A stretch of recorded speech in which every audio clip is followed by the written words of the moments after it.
Mutton ఇష్టపడిన వారే ఉండరు కదండి.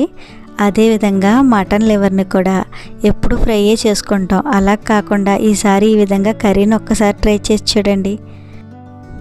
తక్కువలో లివర్ని తీసుకున్న ఇలా గ్రేవీగా కర్రీని చేసుకుంటే చాలా టేస్టీగా అనిపిస్తుందండి. లివర్ కర్రీలో వేయడానికి సింపుల్గా మసాలాను ప్రిపేర్ చేసుకుందాం. స్టవ్ పై కడాయి పెట్టుకుని కడాయిలో ధనియాలు, జీలకర్ర, గసగసాలు, చెక్క, మొగ్గ, యాలుక్కాయ, కొన్ని మిరియాలు అన్నీ వేసిన తర్వాత చాలా తక్కువగా చిన్ని మొత్తంలో జాజికాయ పొడిని కూడా వేసుకుని వీటన్నిటిని చక్కగా ఫ్రై చేసుకుని తీసుకోవాలి. ఇవి పూర్తిగా చల్లారిన తర్వాత మిక్సీ జార్లో వేసుకుని ఇలా బరగ్గా మిక్సీ పట్టుకోవాలి. ఇప్పుడు ఇందులో పచ్చి కొబ్బరి ముక్కల్ని, 1 కప్పు వరకు ఆనియన్ ముక్కల్ని, 1 చిన్న టమాటాను కూడా వేసుకోండి. ఇందులో కొద్దిగా జీడిపప్పు పలుకులను కూడా వేసుకొని ఇలా మెత్తగా మిక్సీ పట్టుకొని తీసుకోండి.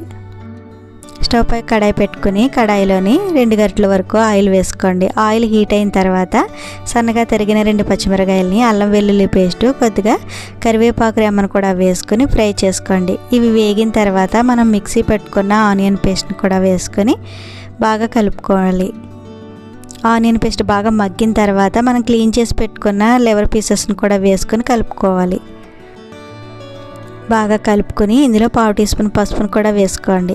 పసుపు వేసిన తర్వాత బాగా కలిపి ఈ పీసెస్ గట్టిపడేంత వరకు మూత పెట్టుకుని ఉడికించుకోండి. అల్లం వెల్లుల్లి పేస్టు, పసుపు వేసుకొని ఇలా మగ్గించుకోవడం వల్ల మనకు పీసులు అనేవి నీచు వాసన రాకుండా ఉంటాయండి. 1 టేబుల్ స్పూన్ కారం, రుచికి సరిపడా సాల్ట్ని కూడా వేసుకోవాలి. ఉప్పు కారాలని గ్రేవీలో కలిసేటట్టు బాగా కలుపుకొని కర్రీకి తగ్గ వాటర్ని యాడ్ చేసుకుని ఒకసారి బాగా కలుపుకోవాలి.